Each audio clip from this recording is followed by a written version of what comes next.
The name our Lord Jesus Christ. Our topic for tonight, emission semen. Our topic for tonight. For your emission semen on the night sleep or your fornication, do not enter the church according to the Holy Scripture. Emission semen for the fornicators or you on the night sleep, do not enter the church according to the Holy Scripture. Before you enter the church, you emission semen on the night or fornication, you take the you go bath before you go the church for eating the bread from bread, holy bread. Before you eat the meals of God or the food of holy of God, do not enter the church. For if you are emission semen for the from the fornication or the night sleep. O yun po is our topic for tonight.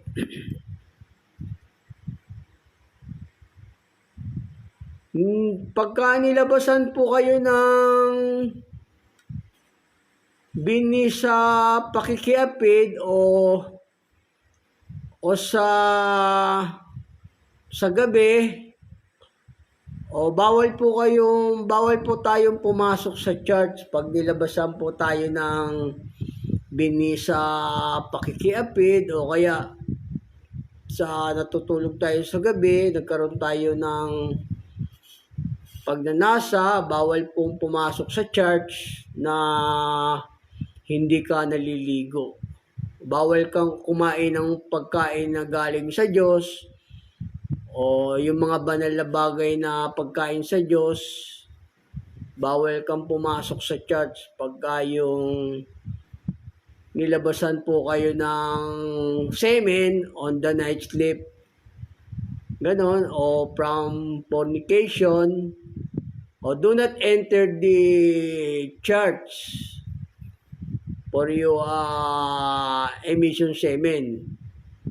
From fornication o sleep on the night. Yun po, bawal pong pumasok sa church. Kailangan po, maliligo muna kayo bago kayo pumasok sa church. Pagka nilabasan po kayo ng bini sa gabi, sa pag natutulog kayo, o bawal po pumasok sa church. Kailangan maliligo muna kayo. Ganun po. O, kasi bawal po sa Diyos yun. Kasi parang hindi po, wala po kasi sa Ten Commandment yung pakikiapid. Wala po. Kaya yung sa, hindi pa ganong strict yung batas doon sa pakikiapid sa sa Lumantipan. Pero ngayon bawal na po yung pakikiapid, strict na po yun sa Panginoong Yesus. Dahil kulang po yung utos doon utos. Kaya tayo nasa kautusan na tayo ng Panginoong Yesus. Kulang po kasi yung utos noon, kaya gumawa ang Diyos ng panibagong tipan. Kasi yung pakikiapid dati, parang hindi pa strict sa lumang tipan yun Hindi pa strict sa batas dun dati Kita nyo yung asawa ni Haring David, 5 yata. O tapos si Jacob, 4. Tapos si Haring Solomon, di ba? O 1,000 naging asawa niya. O ganun. Hindi pa ganong strict kasi yung pakikiapid dun sa lumang tipan. Pero sa atin po ngayon, sa bagong tipan, strict na po yun. Bawal na po yung pakikipid. Ganun po, bawal na po yung kasalanan na po yun. Kasi dati nung nakikipid sila, bawal silang pumasok sa templo, sa church. Sabi ng Diyos, pagka nakiapid sila, nilabasan sila ng bini, kasi parang hindi pa stricto sa lumang tipan yun eh. Kaya nakipagtipan ng Diyos ng panibago sa sambayan ni Israel. Kaya nasa kautusan na po tayo ng Panginoong Yesus. Ganun po.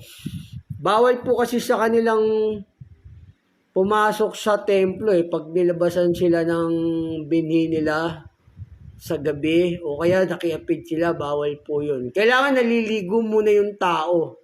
Maligo ka muna bago ka pumasok, kumain ng banal na bagay sa Panginoon. Ganun po. Bawal po pumasok sa church para kumain ka ng... Pero kung nilabasan ka naman ng bini, di ba? Kasi meron tayong nasa sa ating katawan, di ba? O kung hindi ka naman na wala ka naman pinagnasaan, o hindi po ganong masama sa Diyos yun. Ganun po. Kasi meron tayong nasa sa ating katawan. Ganun po yung sabi ng banal na kasulatan eh. Bawal po sa Diyos yung gano'n, yung nilabasan ka ng bini sa gabi pag natutulog ka, tapos nakiapid ka. Kasi parang hindi pa stricto yung pakikiapid dun sa lumang tipan eh. Ang nandoon lang yung pangangalo niya. Do not adultery, di ba sabi ron? Huwag kang mangalo niya. Pero yung pakikipid, wala po doon, hindi pa stricto sa kanila. Kaya marami silang asawa doon eh. Nung si Haring Solomon, maraming asawa. Si Haring David, si Jacob, marami silang nag-asawa kung sino-sino pa, ganoon. Pero may strict na po yun. Nasa kautusan na po tayo ng Panginoong Yesus ngayon. Bawal na po yung makiapid tayo, ganun po. Pero kung nilabasan ka naman ng bini, wala ka naman pinagnasaan, hindi po ganong masama sa Diyos yun. Kasi, po yun eh, yun po yung nature natin sa Diyos eh. Yung may nature tayo eh. Ng pagnanasa. Kulang po yung batas nun ng Diyos. Kaya nakipagtipan siya ng panibago. Kaya naging stricto na po yung pangangalo niya at saka yung pakikiapid. Ito po sabi ng banal na kasulatan. Nasa kautusan na po tayo ng Panginoong Yesus. Stricto na po yung pakikiapid. Bawal na po yun. Yung nakikiapid tayo. Ito po sabi ng banal na kasulatan dito po. Sa Jeremias 31:31. Narito ang mga araw ay dumarating, sabi ng Panginoon, na ako'y makikipagtipan ng panibago sa sambayan ni Israel at sambayan ni Huda. Hindi ayon sa tipan na ipinagkipagtipan ko sa kanilang mga magulang sa araw na aking kinuha sila sa pamagitan ng kamay upang ilabas sila sa lupain ng Ehipto. Nang aking tipan ay kanilang sinira, hindi sila sumunod eh. Bagamat ako'y asawa nila, sabi ng Panginoon. Kundi ito ang tipan na aking pakikipagtipan sa lumang tipan. Kulang po. Hindi po stricto yung batas doon eh, yung sa pakikiapid, hindi po. Kaya ito, tinuturo ko sa inyo, no? Kasi doon, pag nilabasan sila ng binhi nila sa gabi, o kaya nakiapid sila, o maliligo lang sila, tapos maghahandog sila sa Diyos ng isang tupa, o patatawarin na sa kasalanan. Pero may strict na po sa Diyos yun, ganun. Ganun po. Ito, panibago. Nasa tipan na tayo ng Panginoong Yesus, nasa utos na tayo ng Panginoong Yesus ngayon. Isa lang naman yung utos ng Ama sa Panginoong Yesus saka sa lumang tipan. Isa lang po yun. Ang Panginoong Yesus din yung nakipagtipan doon sa lumang tipan. O kaya di ba sabi niya gagawa siya ng panibagong tipan? O may sinulat din dito sa Hebreo na gagawa siya ng panibagong tipan. Ito po sa Hebreo. Hebreo 8:7. Sapagkat kung ang unang tipang yaon ay naging walang kakulangan, ay no, kulang kasi yung lumang tipan kaya nakipagtipan siya ng panibagong tipan. Ito po sabi ng banal na kasulatan, no? Babasahin ko sa inyo muli. Sapagkat kung ang unang tipang yaon ay naging walang kakulangan, ay hindi sana inihanap ng pangangailangan ng ikalawa. No? Kulang kasi yun kaya makikipagtipan siya. Kasi yung pakikiapid dun sa lumang tipan, hindi pa stricto yon. Ang stricto lang po sa lumang tipan, yung adultery, yung pangangalo niya. Pero ngayon, strict na po yung sa bagong tipan, yung pangangalo niya. Ay, pakikiapid pala, yung fornicator. Ganun po. O patuloy ko po. Sapagkat pagkakita ng kakulangan sa kanila, kulang yung utos nun nung una. Ay sinabi niya, narito, dumarating ang mga araw, sabi ng Panginoon, na ako'y gagawa ng isang bagong pakikipagtipan sa sambayan ni Israel at sa sambayan ni Huda. Hindi ayon sa tipang aking ipinakikipagtipan sa kanilang mga magulang ng araw na sila'y aking tangnan ng kamay upang sila iatid sa labas ng lupay ng Ehipto. Sapagkat sila hindi nanatili sa aking tipan. At aking silang pinabayaan, sinasabi ng Panginoon, sapagkat ito ang pakikipagtipang aking gagawin sa sambayan ni Israel. Pagkatapos ng mga araw na iyon, sinasabi ng Panginoon, ilalagay ko ang aking mga kautusan sa kanilang pag-iisip at sa kanilang mga puso. At aking susulat ang mga ito, at ako'y magiging Diyos nila at sila'y magiging bayan ko. Ayan At hindi na magtuturo ang bawat isa sa kanyang kababayan at bawat isa sa kanyang kapatid na sinasabi, kilanin mo ang Panginoon sapagkat ako'y makikilala nilang lahat mula sa kalit-liitan hanggang sa kadaki-dakilaan sa kanila. Ayan Bagong tipan na tayo ngayon sa kasi kulang yung sa lumang tipan.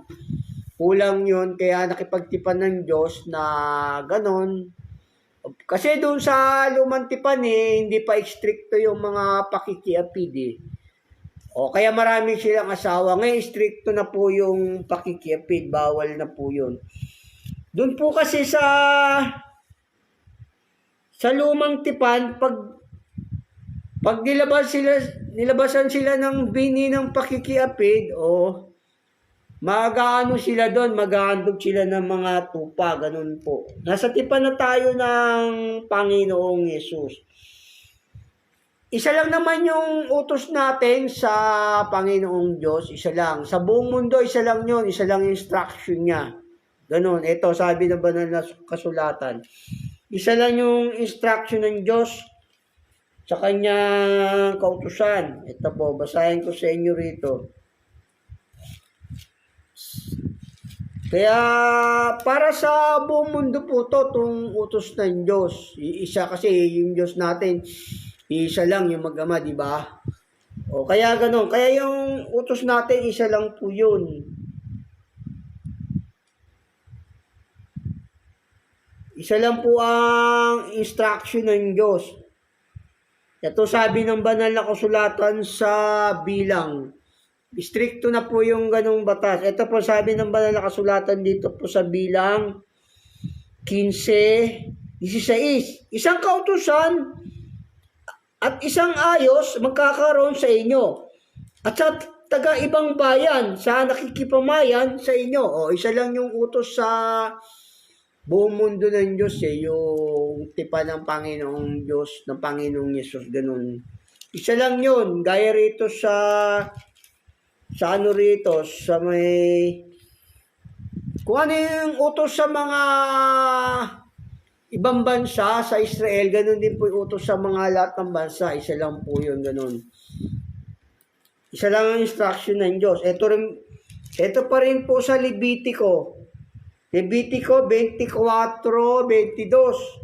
magkakaroon kayo ng isa lamang kautusan sa taga-ibang bayan. O yun o. Isa lang yung utos sa Israel saka sa taga-ibang bayan, sabi ng Diyos dito. Nagaya ng tubo sa lupain, sapagkat ako ang Panginoon ninyong Diyos. O yun o. Yung tubo sa Israel, yung utos sa ibang bayan, yun din po yun. Sabi rito, nagaya sa tubo sa lupain, sapagkat ako ang Panginoon ninyong Diyos. O yun, isa lang yung utos natin sa Diyos, isa lang ang instruction niya.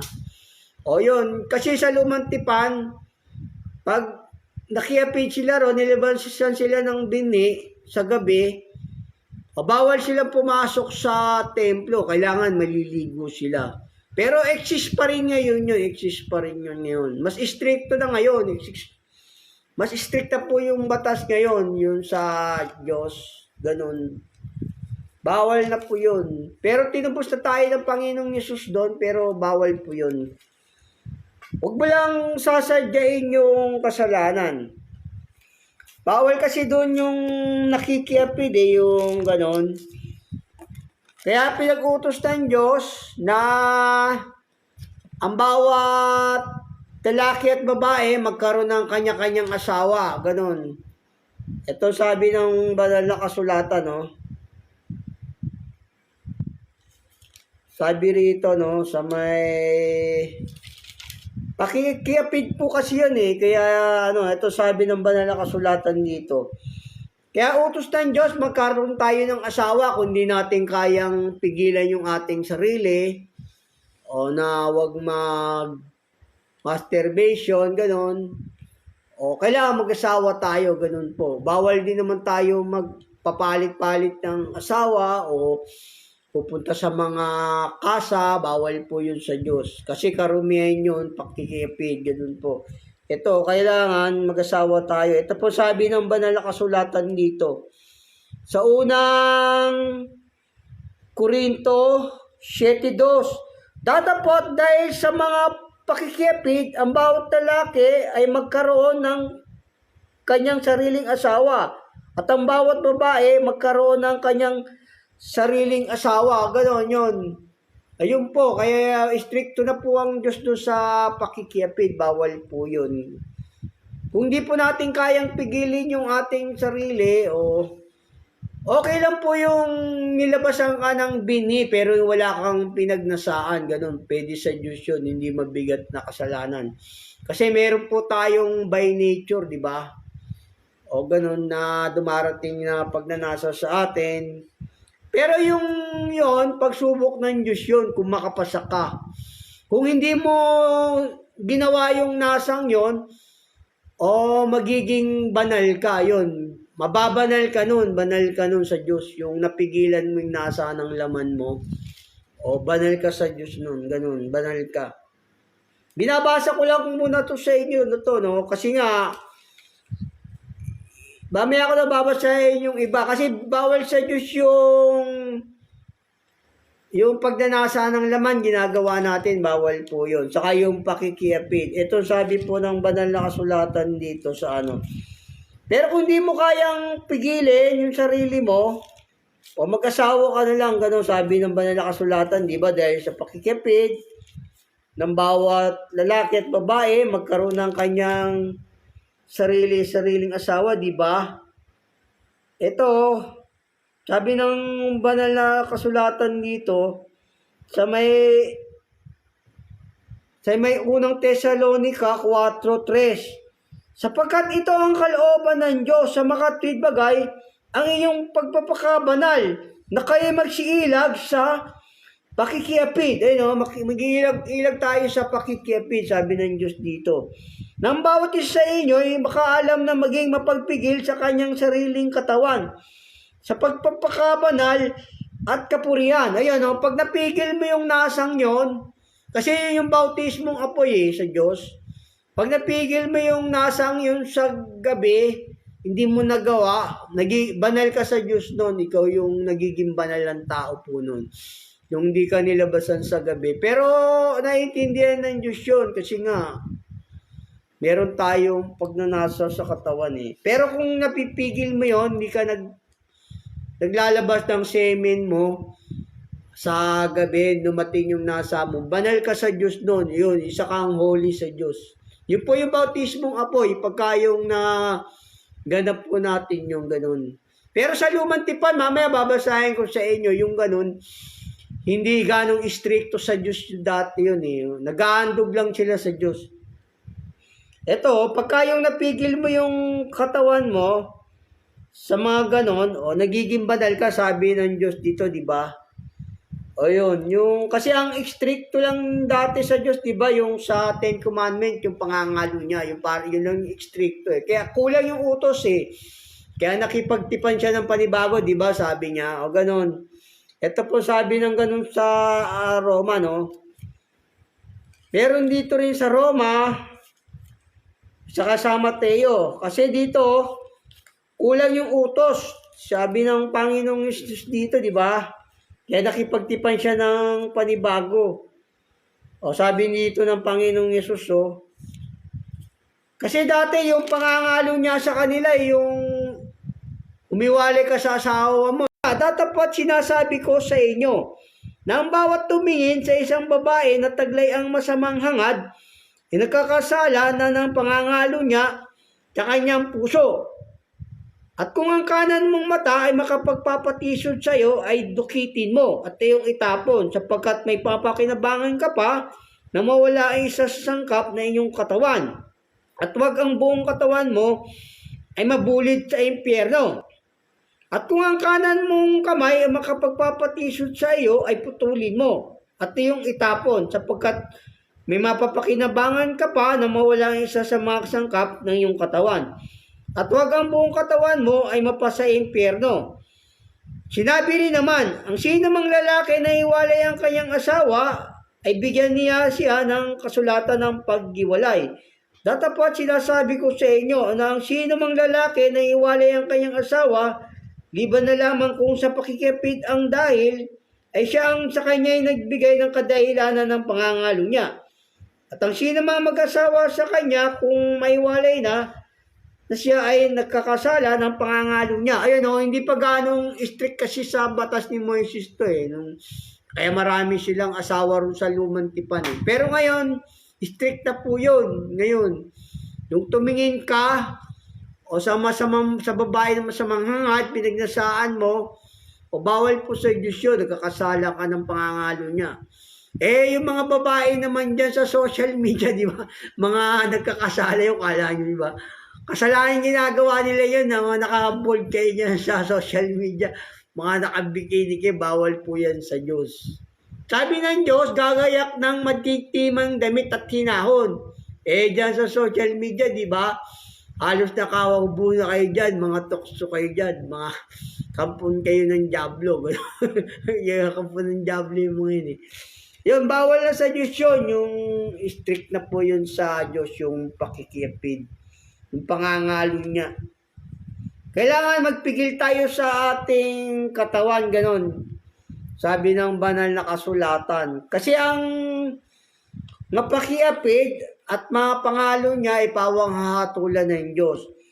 Ayun sabi, di ba, pag tumihiwalay mo yung, tumingin ka, tapos hiwalay mo yung asawa mo, nagkakasala ka ng pangangalo niya. Ito sa may Roma naman, pag hiniwalayan mo yung asawa mo, gaya sa Roma, nagkakasala ka ng pangangalo niya. Kasi yung mapakiapit, mapangalo niya, ay pawang hahatulan ng Diyos yun. Ito po sabi ng banal na kasulatan dito sa Hebreo.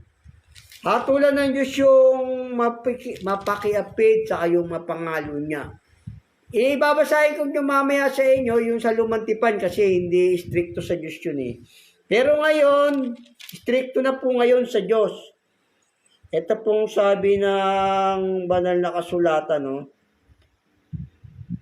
hatulan ng Diyos yun, yung nakikipid, nangangalo niya. Kaya iwasan po natin yun. Ito po sa Hebreo 13:4. Maging maral nawa sa lahat ang pag-aasawa at huwag nawang magkadungis ang higaan. Sapagkat ang mga mapakiapit at mapangalo niya ay pawang hahatulan ng Diyos. Ayun, yung mapakiapid, mapangalo niya, sabihin, palit-palit yun ng mga asawa, babae, ganon. O kaya yung iba walang asawa, ng babae lang ng babae na lang, ganon. O kaya ng lalaki ng lalaki. Karumihan po yun, pakikiapid po yun, bawal po yun sa Diyos. Ayun, iwasan po natin yung ganon kasi hindi papasok sa Diyos yung sa langit yung gumagawa ng mga bagay na yung karumihan. Mga kasuklam-suklam po yun sa Diyos. Yung di ba, ito sabi ng banal na kasulatan, no? Yung pag nilabasan ka ng bini sa gabi, sa lumang tipan, kailangan maligo ka lang doon. Tapos, maghahandog sila sa Diyos ng tupa pag nilabas sila ng binhi. Ito po sabi ng banal na kasulatan. Ito yung sa lumang tipan, pag nilabasan sila ng binhi nila, ito po, bawal sila pumasok sa templo. Pero sa ngayon, bawal pa rin yun. Halimbawa, nilabasan ka ng semen mo sa gabi, tas hindi ka naligo, bawal pumasok sa church para kumain ng banal na handog sa Diyos. Bawal kang makinig, kumain ganun po. Ito po sabi ng banal na kasulatan sa Levitico 15:16. Kung ang sinumang tao ay labasan ng bini ng pakikipid, ay paliliguan nga niya ng tubig ang buong kanyang laman at magiging karumal-dumal hanggang sa hapon. Yung pakikipid, nilabasan ka, sabi rito, no? Maliligo ka, tapos yung pag naligo ka na, malinis ka nun, tapos pwede ka nang pumasok sa church para maghandog, para patawarin ka ng Diyos. Yun po yung nasa lumang tipan, At lahat ng damit, at lahat ng balat na kinaroonan ng bini ng pakikipid, ay lalabanan sa tubig, at magiging karumal-dumal hanggang sa hapon. At ang babae rin namang sinipingan ng lalaking mayroong bini ng pakikipid, ay maliligo sila kapwa sa tubig at magiging karumal-dumal sila hanggang sa hapon. Hanggang sa hapon. Pag karumal-dumal ka hanggang hapon, pero pag naligo ka na, malinis ka na noon. Tapos, maghahandog ka na sa Diyos ng alay mo para patawarin ka sa Diyos. Yun po yung utos sa lumang tipan. Tinuturo ko lang po sa inyo to dahil ito po yung batas sa Parang hindi stricto kasi sa kanila pa to nung sa lumang tipan. Pag nilabasan sila ng bindi. Pero ngayon sa atin, stricto na yun. Pero naiintindihan naman ng Diyos yun basta wala kang pinagnasaan. Wala kang pinagnasaan, pwede yun. Pwede sa Diyos yun. Pero kung mapigil mo yun, yung di ka nilabasan ng bindi, dumating yung nasa mo, banal ka sa Diyos yun. Pasado ka sa langit, ganun, pasado ka. Yun, pasado ka sa langit pag napigilan mo yung nasa ng laman. Yun po yung sabi ng banal na kasulatan. Yun po yung bautismong apoy ng Diyos pagka nakapasa ka. Ito, basahin ko sa inyong muli rito, no? Sa Levitico 15:16. At kung ang sinumang tao ay labasan ng bini ng pakikiapid, ay palilikuan nga niya ng tubig ang buong kanyang laman at magiging karumal-dubal hanggang sa hapon. At ang lahat ng damit, lahat ng balat na kinaroonan ng bini ng pakikiapid ay lalaban sa tubig at magiging karumal-dumal hanggang sa hapon. At ang babae rin namang sinipingan ng lalaking mayroong bini ng pakikiapid ay maliligo sila kapwa sa tubig at magiging karumal-dumal sila hanggang sa hapon. Karumal-dumal sila hanggang hapon. Hindi sila pwedeng pumasok sa church para sumamba hanggat hindi sila naliligo. Ganun. Kailangan maligo sila, lalaban nila yung damit nila, lahat ng hinigaan nila, yung nanggaling sa pakikiapid. Halimbawa, suot mo, nakiapid ka sa lumang tipan, di ba? Sa lumang tipan to, tapos lalaban mo yung lahat ng suot mo yan. Tsaka yung mga higaan mo, ganun, lalaban mo yan. Ito yung sa lumang tipan, ganun po. Magiging malinis ka pag naligo ka na, ganun. Yun po sabi ng banal na kasulatan. Ito po sa may Sa may 22 naman. Kasi bawal silang... Marami itong tinutukoy dito, no? Pero ang atin naman, ang topic natin, yung nilabasan ka ng semen sa gabi o sa pakikiapid, ganun. Ito, bawal silang... Pero pagka naligo ka na, malinis ka na eh. Tapos, maghahandog ka na sa Diyos ng pinagkasalanan mo. Maghahandog ka ng tupa o kaya kung ano yung kaya mong, o kaya mga ibon, gano'n, bato-bato, kalapate, yun po yung ihandog mo pag nagkasala ka sa Diyos. Gano'n po. Pero sa atin ngayon, maghahandog ka naman sa Diyos sa mga tutulong ka sa gawain ng mga banal, gano'n. Kasi wala na pong, hindi na po pwede yung mga gano'n eh, yung hayop sa Diyos, yung hahandog, hindi na po. Tutulong ka na lang sa gawain ng banal, yung mag-aabuli ka lang, gano'n po. Ganun na lang po. Ito, maraming tinutukoy dito, no? Yung bawal kang pumasok sa templo pag nilabasan ka ng binhi, saka yung marumi ka pa, meron kang ketong. Ito, basahin ko sa inyo rito. Dito po sa Levitico 22:1 hanggang 7. At sinilita ng Panginoon kay Moises na sinasabi, salitain mo kay Aaron at sa kanyang mga anak na sila'y magsiwalay sa mga banal na bagay ng mga anak ni Israel na ikinagiging banal nila sa akin. At wag nilang lapastanganin aking banal na pangalan. Ako ang Panginoon. Sabihin mo sa kanila, sino mang lalaki sa lahat ng inyong bini sa buong panahon ng inyong lahi na lumapit sa banal na bagay na nagiging banal ng mga anak ni Israel sa Panginoon, nagtaglay ang kanyang karamihan, ay iwalay ang taong yun sa harap ko. Ako ang Panginoon. Yun, bawal sila sa pumasok.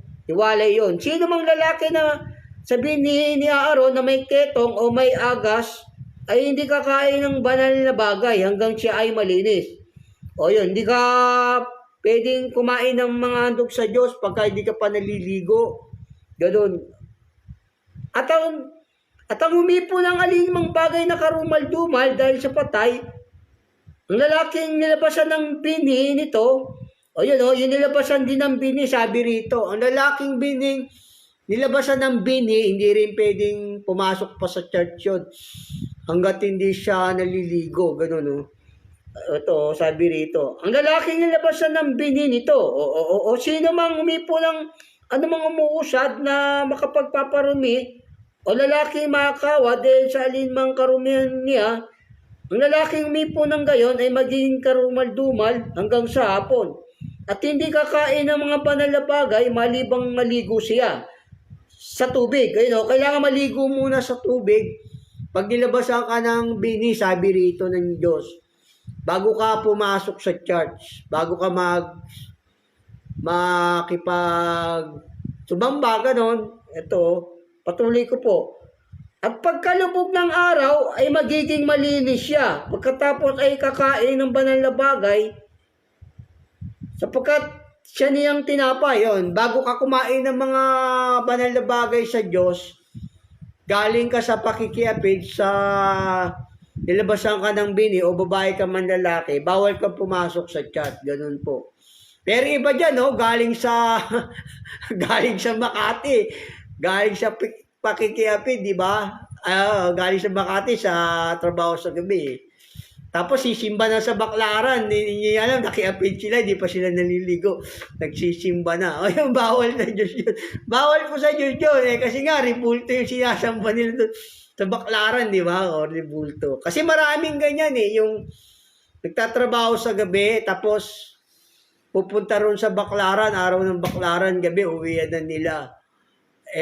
Galing sila sa mga bar, sa mga club, tapos papasok sila sa church. Palibasa, hindi nila alam yung aral, tapos ribulto naman yung sinasimba nila ron. Tapos galing sila sa pakikiapid. Yung mga babae sa gabi, di ba, pupunta dyan sa Baclaran, galing sa Makati, Maynila, kung saan-saan pa. Sisimba sila ron, galing sila ron sa pakikipit, pumapasok sa templo. Bawal po sa Diyos yun. Kailangan maligo ka muna. Tapos yung damit mo, lalaban mo lahat yung galing sa pakikipid. Pag nilabasan ka ng bingi. Yun po yung sabi ng Diyos. Ito, oh. Kailangan maliligo muna siya, oh. Basahin ko rito sa Levitico 22, sa 7. At ang lalaking umipo ng gayon ay magiging karumal-dumal hanggang sa hapon. At hindi kakain ng banal na bagay malibang maligo siya sa tubig.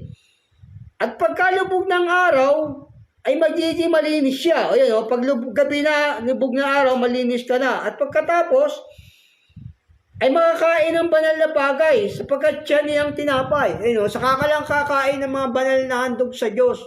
Yung mga aral niya, saka yung, kasi dati yung nagiging banal yung tao doon sa lumang tipan, yung pinakakain ng Diyos sa kanila, ganun. Pero bawal sila pumasok sa templo, no? Pag galing sila sa pakikiapid, yung hindi pa sila naligo, hindi pa sila nilaban yung mga damit nila, kung ano man ang galing sa pakikiapid.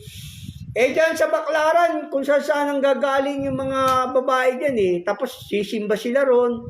Yung damit nila, hindi pa sila naligo, galing sila sa pakiapid. Wali ba, sa ribulto nga yung Manila, hindi nila alam. Ganun po, kaya itinuro ko to sa inyo to. Maganda kasi itong aral na inyo to. Para kung galing kayo sa pakiapid dyan, maligo muna kayo, labad nyo muna yung mga damit nyo, bawal pumasok sa chat bago kayo kumain na handog sa Diyos.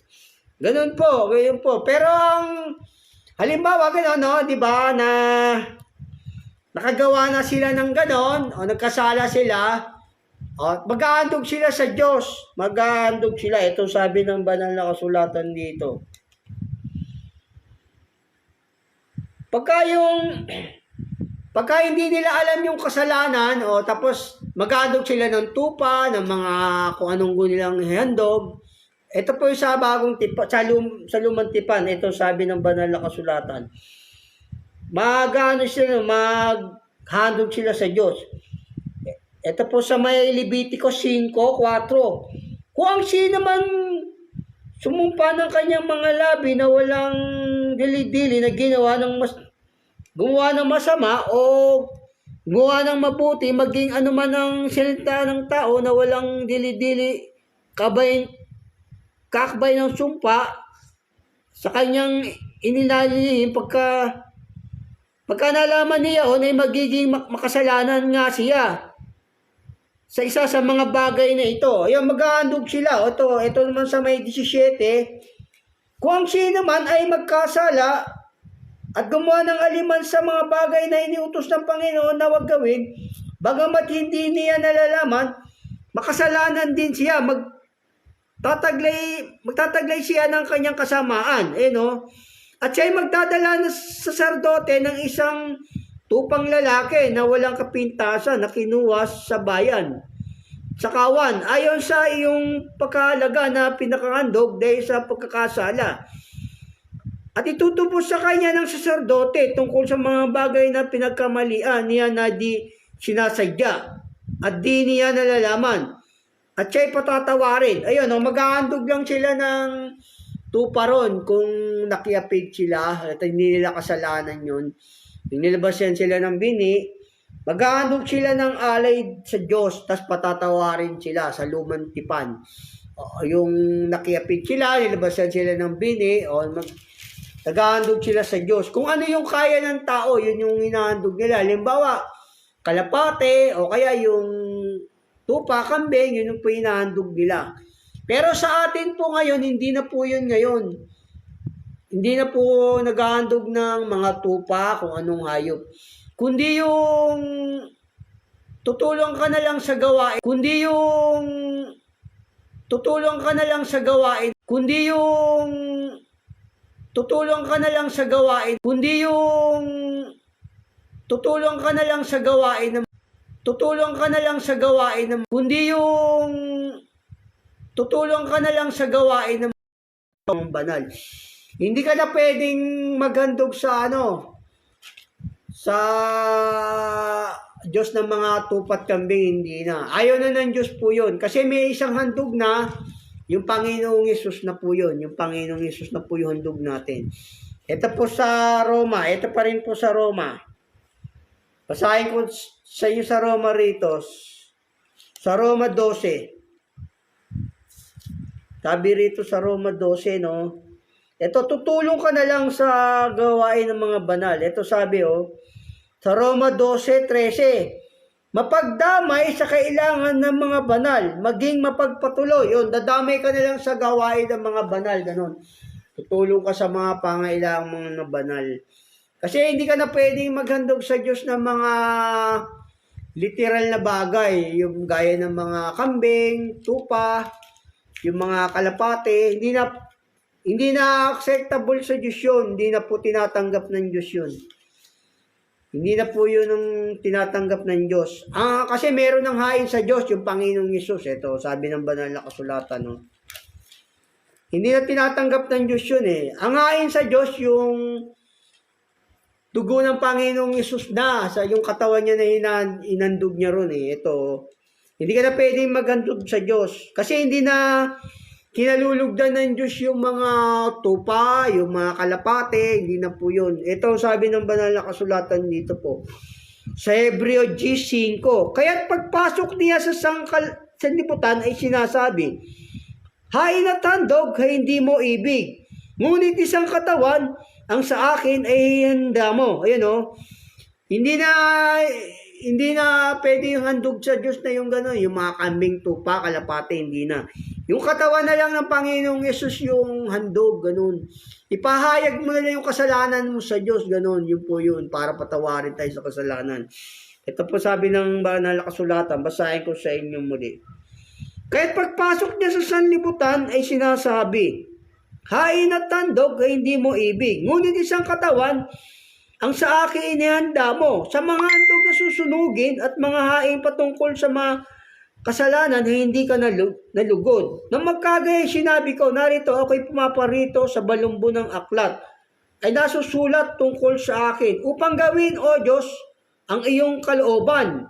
Sa itaas sinasabi nga, mga haing at mga handog na susunuging buo at mga haing patungkol sa kasalanan ay hindi mo ibig. At di mo na rin kinalulugdan ng mga bagay na ihandog ayon sa kautusan. Bawal na yung mga tupa sa Diyos. Yung katawan na lang ng Panginoong Yesus yun eh. Saka sinabi niya, narito ako, pumaparito upang gawin ang iyong kalooban. Inalis niya ang una upang maitatag ang ikalawa. Sa kaloobang yaon ay pinapaging banal sa pamagitan ng pagkahandog ng katawan ni Kristo na minsan magpakailanman. Yun yung handog sa Diyos sa kasalanan. Yung dugo ng Panginoong Yesus, yung katawan, gano'n. Lalapit ka na lang sa Panginoong Yesus, magdadasal ka, tapos ipahayag mo yung kasalanan, yung papatawarin ka ng Diyos, gano'n. Ayun po yung sabi sa banal na kasulatan, ito po. Hindi ka na pwedeng maghandog na kasulatan, ito po. Hindi ka na pwedeng maghandog ng tupa, kambing, o saka yung kalapate. Nagkasala ka ng, nilabasan ka ng bini dyan, sinadya mo ka ng, nagkaroon ka ng nasa, gano'n, tapos nangalon niya ka. Pahayag mo lang yung kasalanan mo, patatawarin ka ng Diyos. Gano'n po. Pero pagka yung napigil mo yon, yung pagnanasa, o banal ka sa Diyos yung banal ka. Isa ka sa karapat dapat sa langit, ganun po. Kasi yun yung bautismong apoy ng Diyos. Yung napigil mo, sabi, di ba, kayo mga pigil sa mga masamang pita ng laman na nakikipaglaban sa kaluluwa, di ba? Sabi ng Diyos. Yung pag napigil mo, banal ka sa Diyos, karapat dapat ka sa langit. Ito, yun po sabi, di ba? Ipahayag mo lang ang kasalanan mo dito, sabi, di ba? Hindi ka na pwedeng maghandog ng mga kalapate, mga tupa-tupa, kasi meron nang handog yung katawan at dugo ng Panginoong Yesus.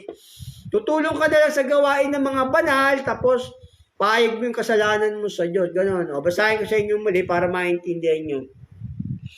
Kung sinasabi nating tayo walang kasalanan, ay ating dinadaya ang ating sarili at ang katotohanan yung wala sa atin. Kung ipahayag natin ang ating mga kasalanan, ay tapat at banal siya na tayo patatawarin sa ating mga kasalanan. At tayo lilinisin sa lahat ng kalikuan. Yun, pahayag natin kasalanan natin. Ganun. Yung pagka di ba may nasa tayo, May nasa kasi sa atin dumarating eh, kung di naman nating sinadya o nagkaroon tayong nasa, nilabasan tayo ng bini, okay lang yun sa Diyos, basta wala kang pinagnasaan. Pero pag napigil mo naman yun, banal ka sa Diyos, isa kang banal, ganun. Mababanal ka, isa karapat dapat ka sa langit, ganun po yung sabi ng banal na kasulatan. Kasi may natural tayong nasa eh. Ito po sabi ng banal na kasulatan eh. Kasi kailangan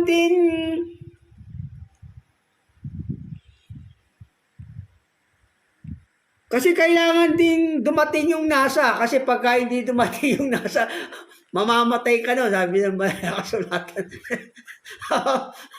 Ito sabi ng banal. Ito po sabi ng banal na kasulatan, no? Kasi pagka yung walang nasa, pupunta ka na doon sa ikalawang buhay doon. Kaya meron pa rin nasa yung tao. Kailangan huwag mo lang sasadyain ng nasa. Sabi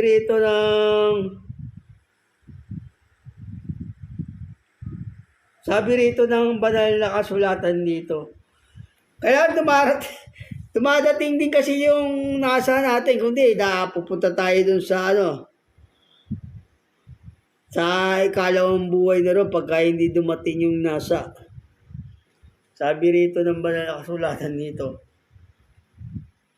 Kasi ang tao maraming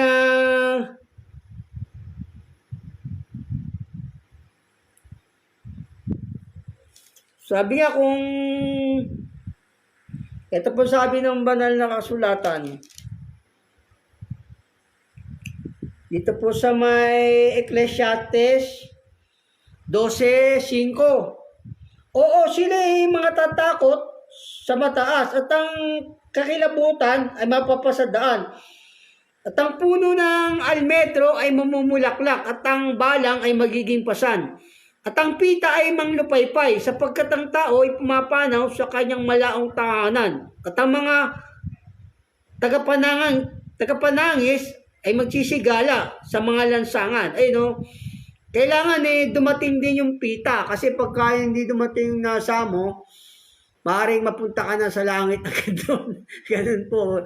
Kaya may nasa rin talagang dumarating sa atin kasi nga pagka hindi raw dumating yung nasa rito, o papanaw ka na, sabi ng banal na kasulatan, di ba? Ito sabi, At ang pita ay manlupaypay sapagkat ang tao ay pumapanaw sa kanyang malaong tahanan, no?